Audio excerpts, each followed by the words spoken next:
And so, welcome to the Saturday morning Dhamma call. We have 11 students on today. It's what, December the 14th, middle of the month.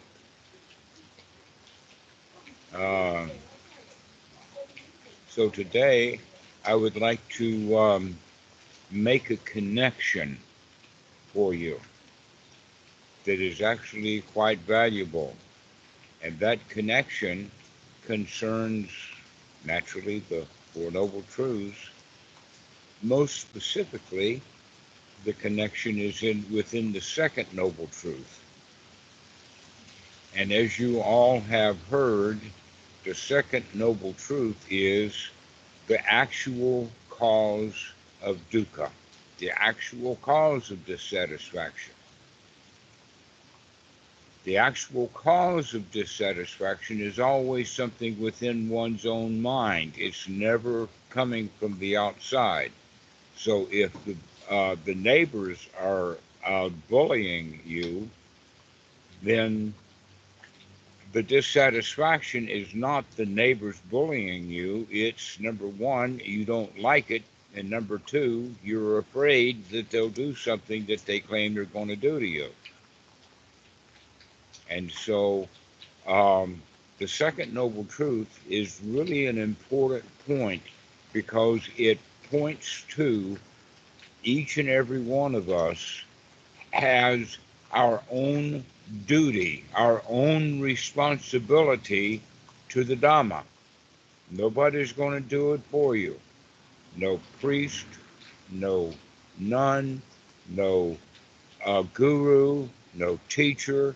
No one is going to do it for you. You have to do it yourself.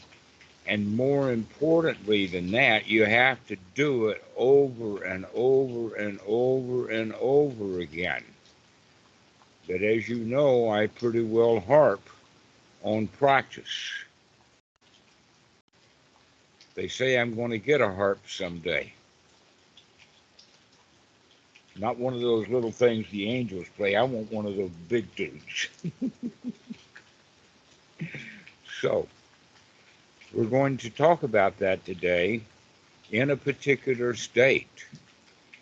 But let me harp on that point a little bit more in the sense that if the girl leaves you, and you start to say, oh, she betrayed me, then you're missing the second Noble Truth, because she didn't betray you. She just took a hike. The fact is that you don't like it. And because you don't like it, that's the cause of your own dukkha, the cause of your own suffering. You do it yourself. Nobody else can make you feel bad. So, the connection then that we want to make is between we've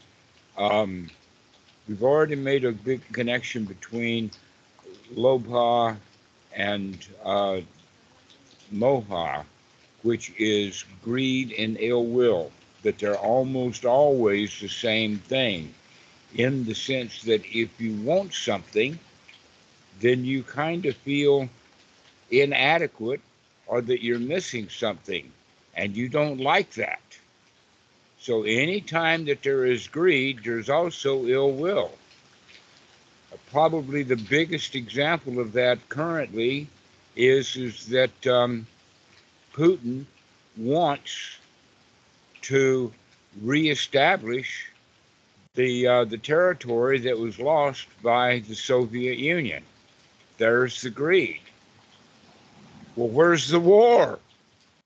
That's it. That's the greed, is always ill will built right into the greed. And so when we're pining for the girl that we've lost, we also will have thoughts about, I'm going to get her back. We always have those feelings. So the greed and ill will is always a two-sided coin.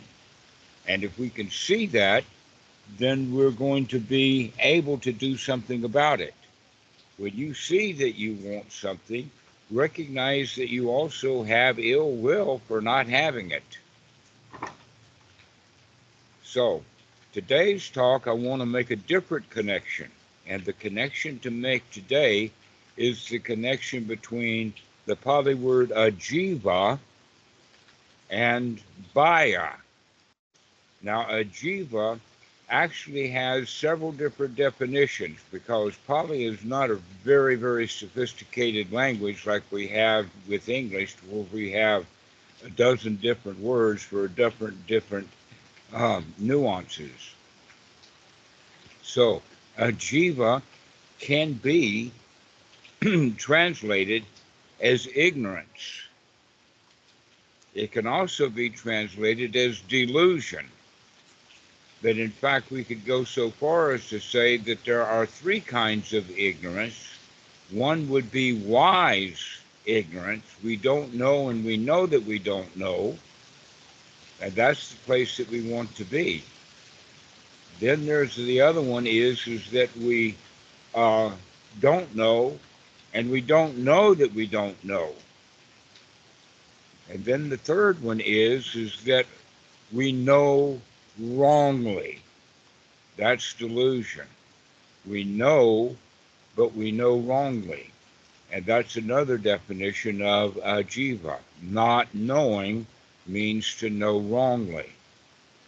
Now, one of the reasons why we set it up to know wrongly is because when we don't know, and we know we don't know, we don't like that often. And so we'll make something up. An example would be that the old man was sitting on the log with his nephew many thousands of years ago, and the child points up to the sky and says, "What's that, Uncle Jim?" And Uncle Jim, he doesn't know what the stars are about, and so he makes something up. And then somebody else makes something up. And then somebody else makes something up. And the next thing you know, you've got a religion. And it's all made up. Why? Because people are not willing to see the way things truly are. Now, this not knowing and to know that we're not knowing, that's a kind of doubt. And doubt has a connection, and that connection is what we want to talk about today, and that is fear. Fear always comes from the unknown. Fear almost always comes from the future. And when fear comes from the past, it comes in the form of, oh no, I screwed up. What's going to become of me? And so it winds up being back into the future oriented. Well, one of the things that's really important for us to recognize over and over and over again is that we don't know what the future is going to be. We don't know. In fact, we're pretty good at making up the past, thinking that it's real. We're not very good at being in the present moment. We need to practice that, because really what it is that we're very good at making stuff up for the future. And there's where the fear comes in. We make that fear up. So an example would be the bully.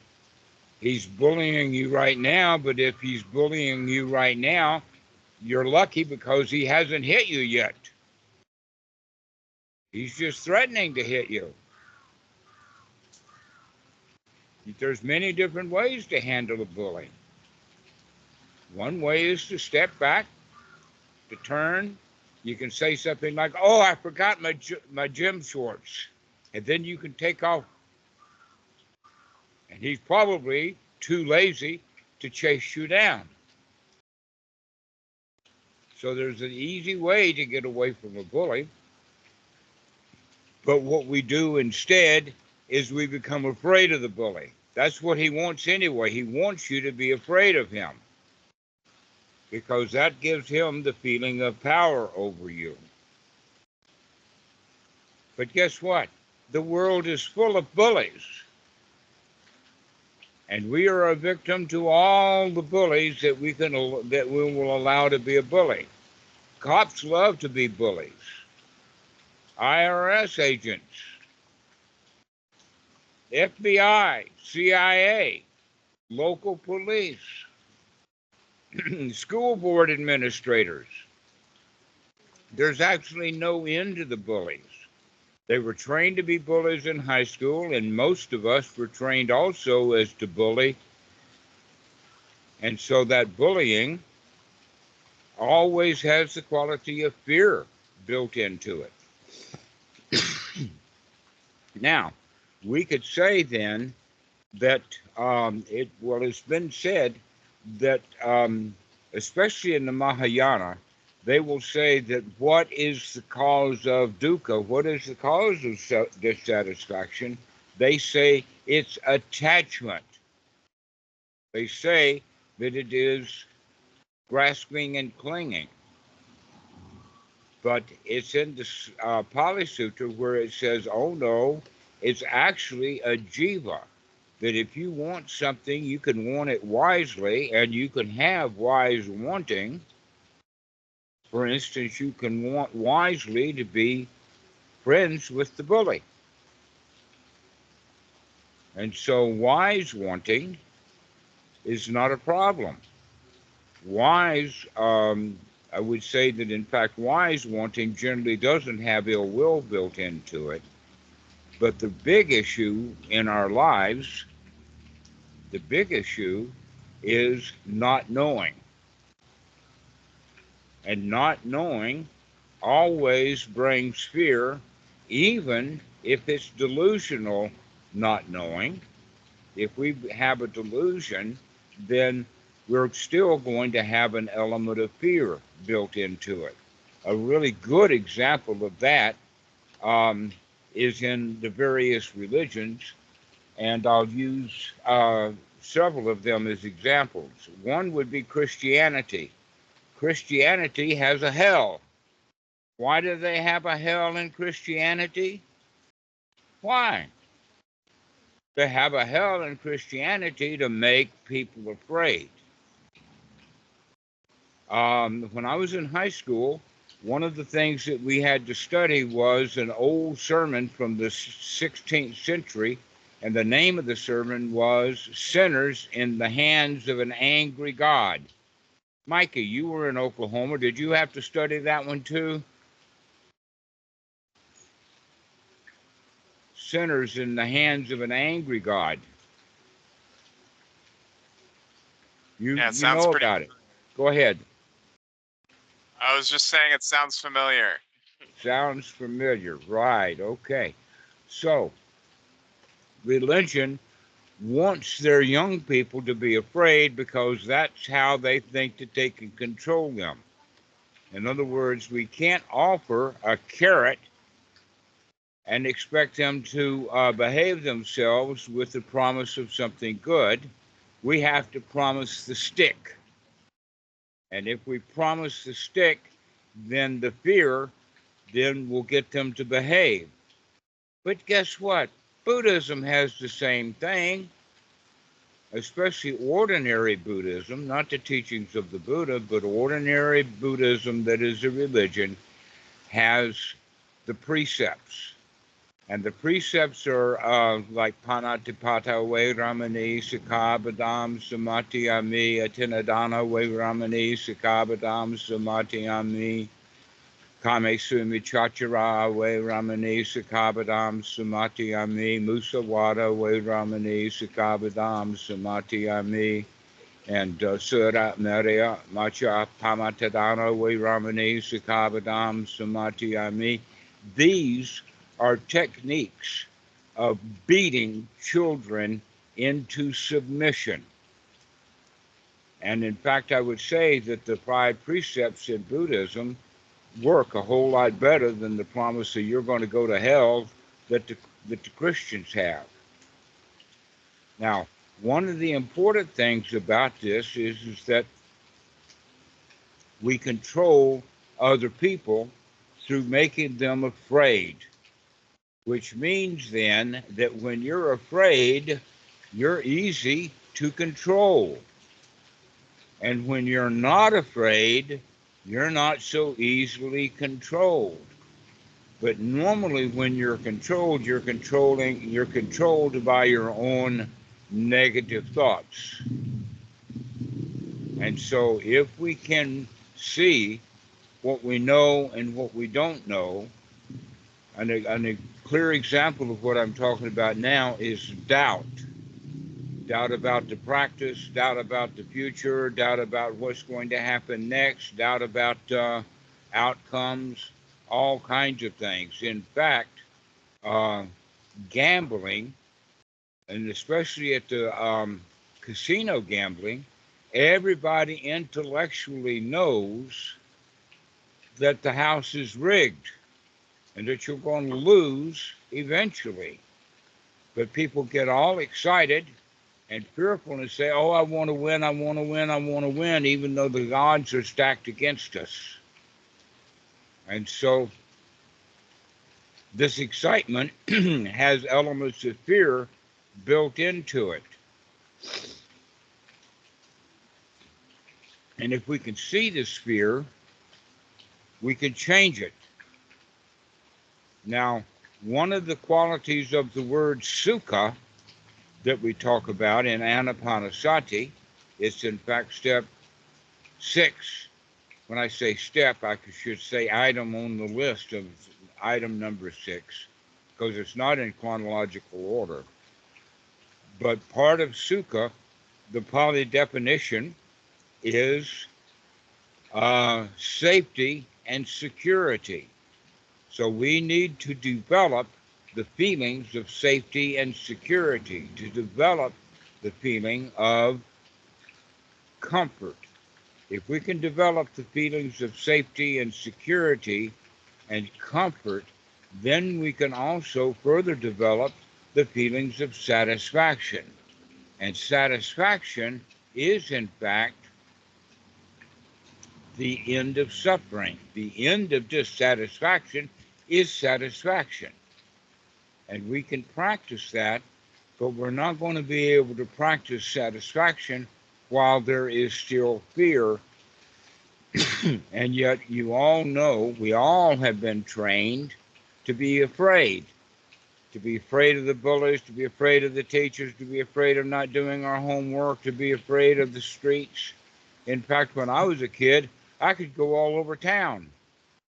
Now, the police will bring a kid home and make a whole lot of trouble for the parents if the kid's out wandering the streets a mile away from the house. Why? Because society nowadays is much more fearful than it was 50 years ago, 70 years ago. Much more fearful. We're going in the direction, the whole society is going in the direction of more fear, more worry, more anxiety, and that you've been trained that way. That's the direction we're going. So if you have the direction of going downhill, guess what? Over the years, you're going to go further and further downhill into fear. It's time that we start practicing coming out of that fear.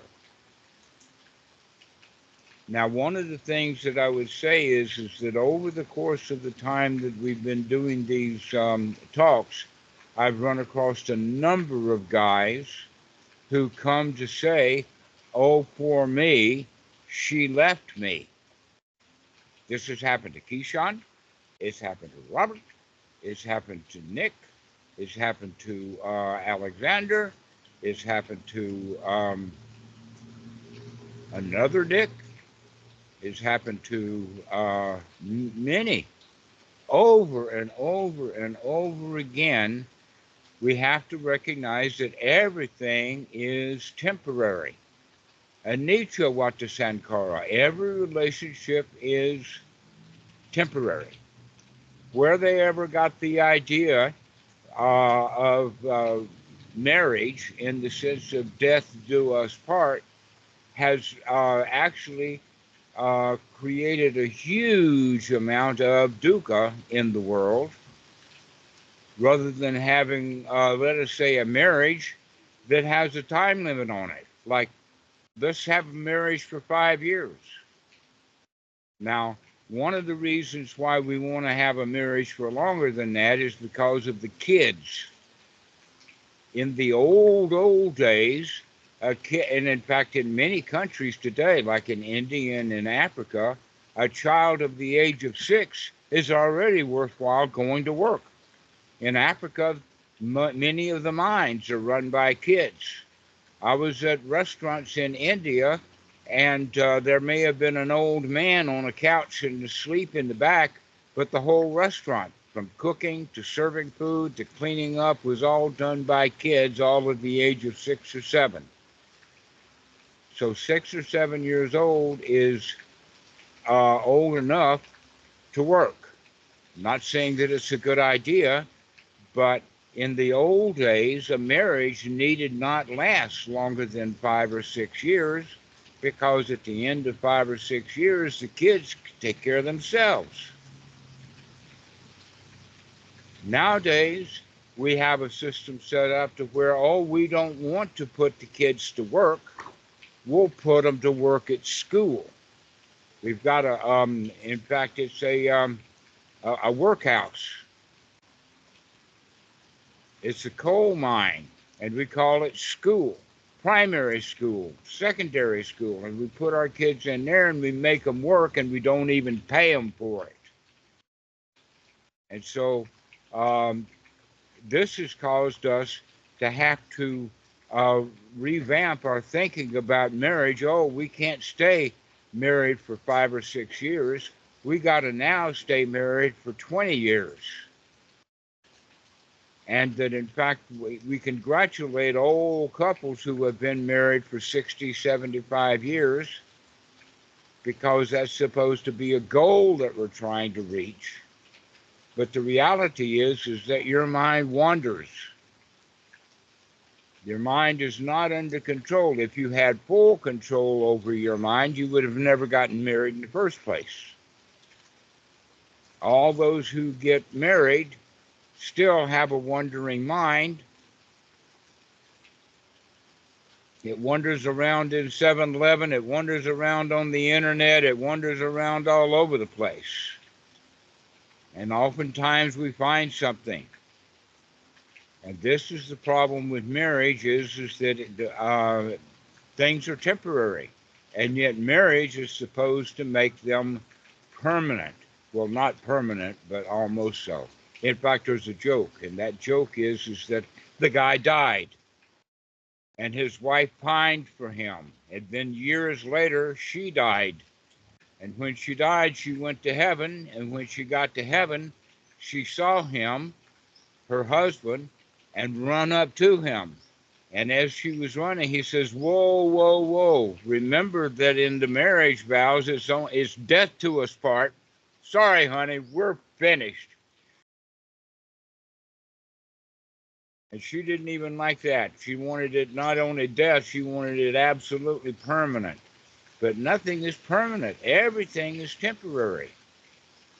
And so, because things are temporary, that's a good source for fear. Yes, Nick, go right ahead. I was saying it's a relief that it's not permanent. At least that's how I'm feeling now. Pardon?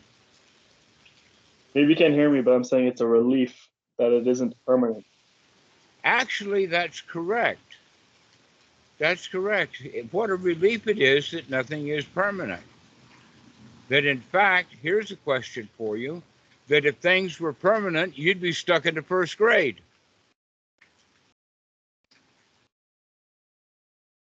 Robert, good to see you.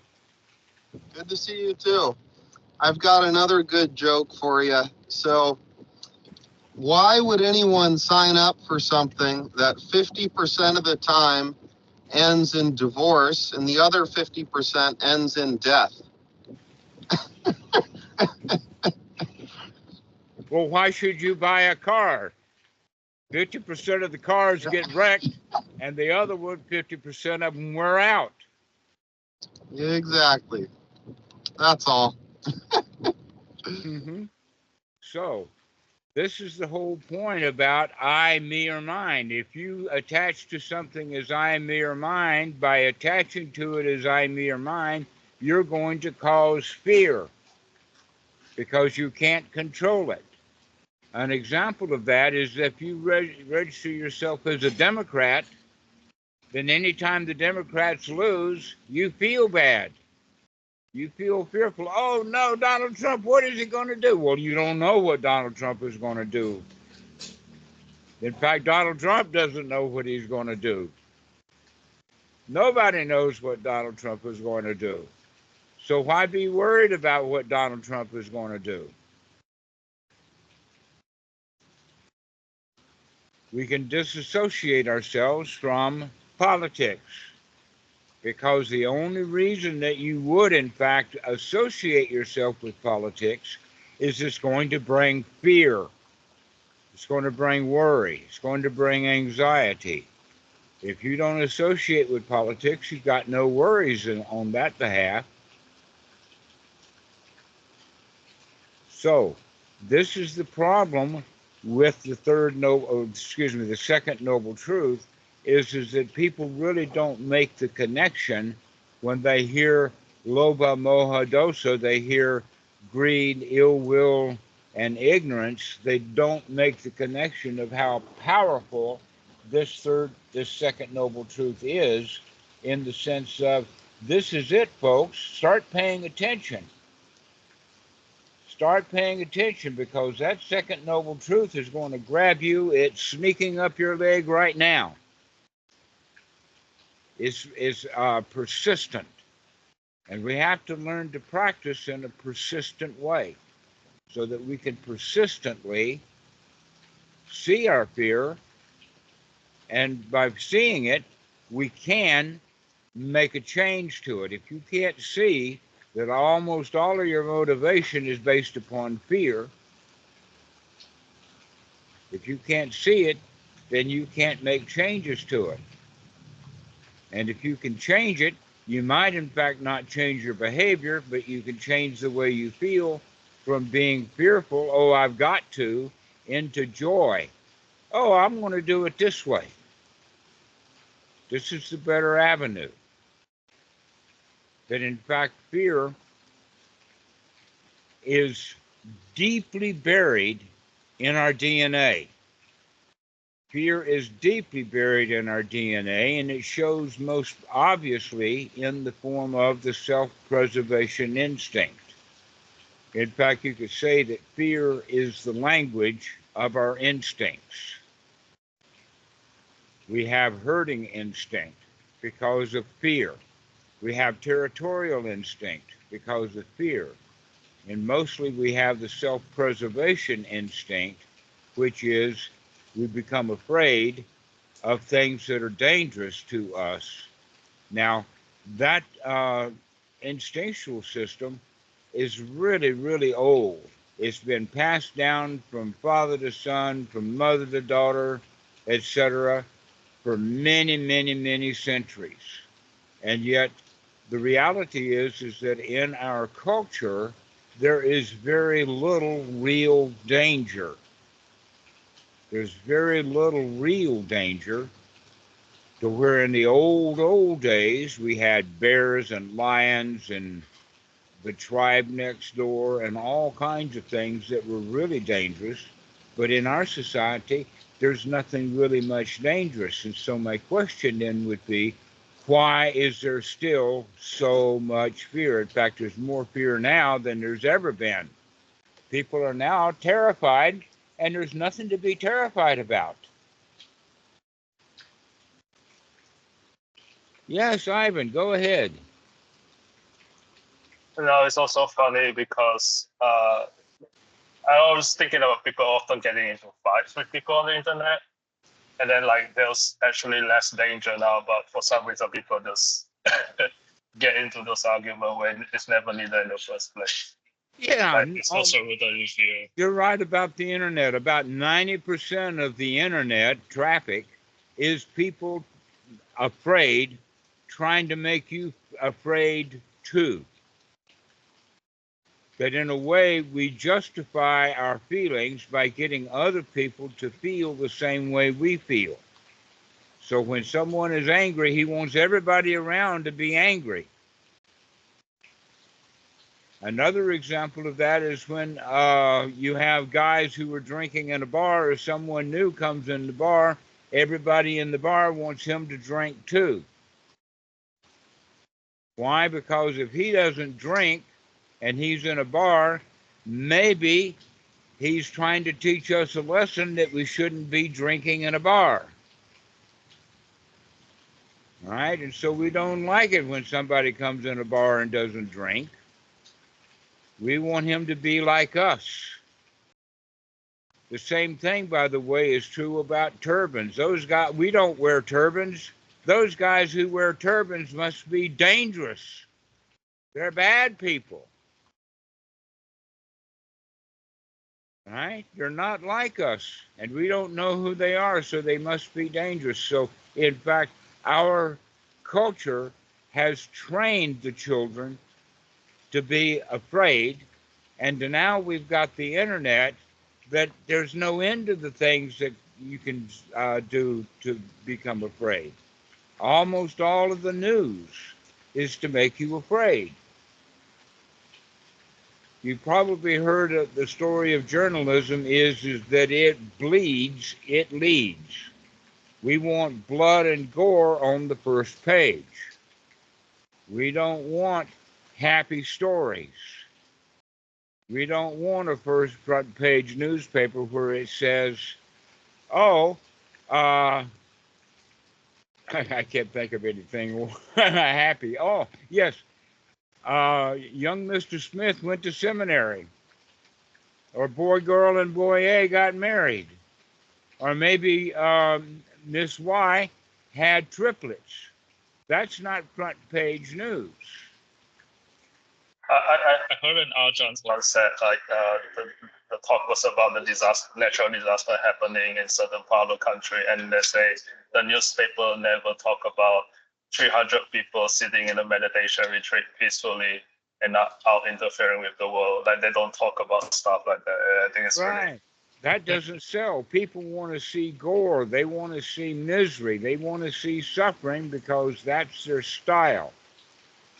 But if you start to practice correctly more and more and more, then you don't want to see gore. You don't want to see Putin. You want to avoid all of those negative things and have a happy life. So this is one of the things that I would recommend is don't spend so much time on the internet, especially all of the gore and all of the worry and all of the misery. There's a whole lot better stuff. In fact, what you can do instead is watch documentaries about the greening of Africa or the Green Wall in China. This is something that's useful to watch. Watch something that's wholesome.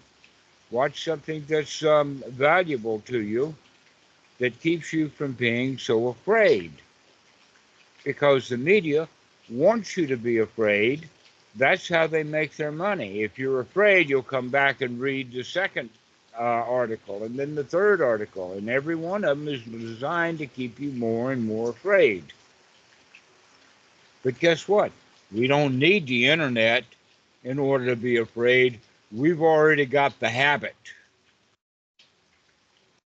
We're feeding the habit from the internet, but basically the real point is that we get it from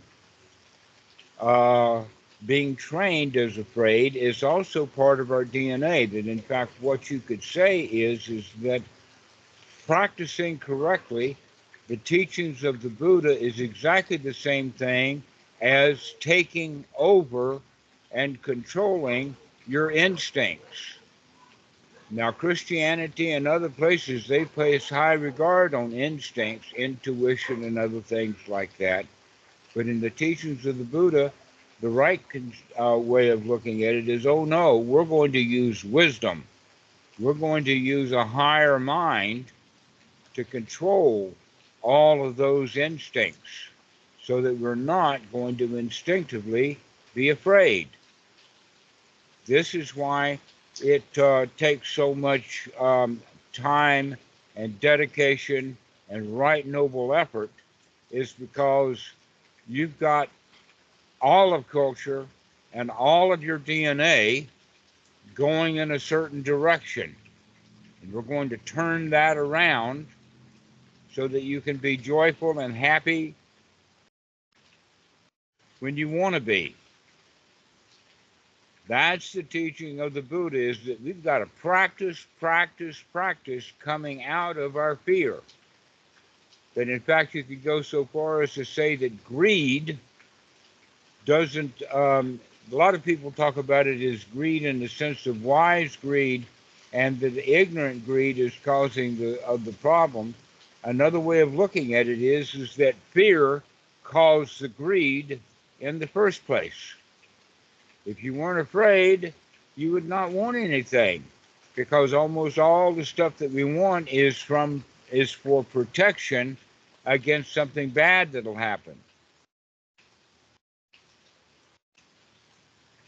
And so let's work with this wisely, so that we don't have to go around doing stuff out of fear.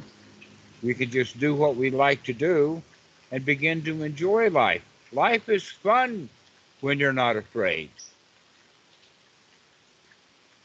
And so this is a real teaching of the Buddha, though it's missing this quality that fear is the foundation of all dukkha. Fear is the foundation of all dukkha. If you're not afraid, then guess what? You're probably closer to satisfaction than when you're afraid. And we go from one fear to another fear to another fear over and over and over again. One fearful thought after another after another. So when you hear the girlfriend's left you, instead of saying, wow, what a relief it is, I hope she has fun, instead we have thoughts of, oh, poor me. Oh, she left me. She betrayed me. And we need to change those thoughts from she betrayed me into, oh, what a relief it is. I got along without her before I met her. I can get along without her now. And that goes double for women. You don't need a man. That in fact, women are taught that they need a man because as a woman, they're not strong enough to take care of themselves. And so they need a man to take care of them so that they'll be safe. And guess what? The biggest danger in life is that one man that you got in order to keep you safe. So all of disappointment, all of negative stuff, all of dukkha, is the source of it is fear. Let's look at it like this. With fear, you have anxiety. With fear, you have anger. With fear, you have disappointment. With fear, you have a sense of loss. With fear, you have grief, lamentation, despair, all because of a feeling of losing something and being afraid that you can't do without it. All right, now let's look at the other side. When you have no fear, what are the possible feelings that you can have? A feeling of satisfaction, a feeling of joy, a feeling of contentment, a feeling of relief. Now, which do you would prefer to have? What kind of feelings do you want, Mikey?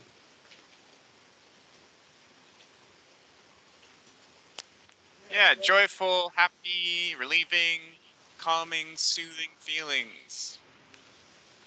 Yes, that's the way to go, but we're not going to have those feelings while we have.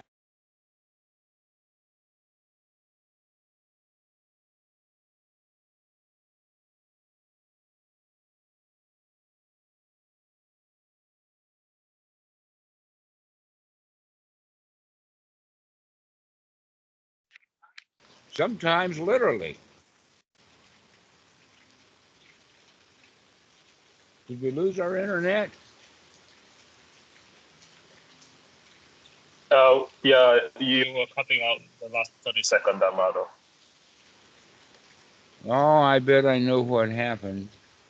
The cat came through. Oh, it's back on now. Okay. So, this is the way that we have to look at it is that we need to look at the fear. If you can see the fear, you have a choice. If you can't see it, then you have a habit. Anybody has a choice when they can see fear. Ivan, can you see your fear? Yes. I also want to say it's very interesting because years ago, before I met the Dhamma, when I see the fear, instead of feeling good about it, I see you, I start to feel sorry for myself. And I think the change I'm witnessing here more and more is when I see the fear, instead of feeling like a victim, I was like, oh, I see you, and I can feel good about it. So yeah. Yes, that's the case. Is that when we cannot see the fear, we're ignorant of the fear. As well as with that ignorance, we're going to even keep the fear going or make it stronger. But when we can see the fear, we know that it's there. That means that now we're no longer ignorant to the fear, that we can see what's going on, and now we have a choice to make. A choice to come out of the fear, a choice to be happy, and that's the choice that we have to make over and over and over again.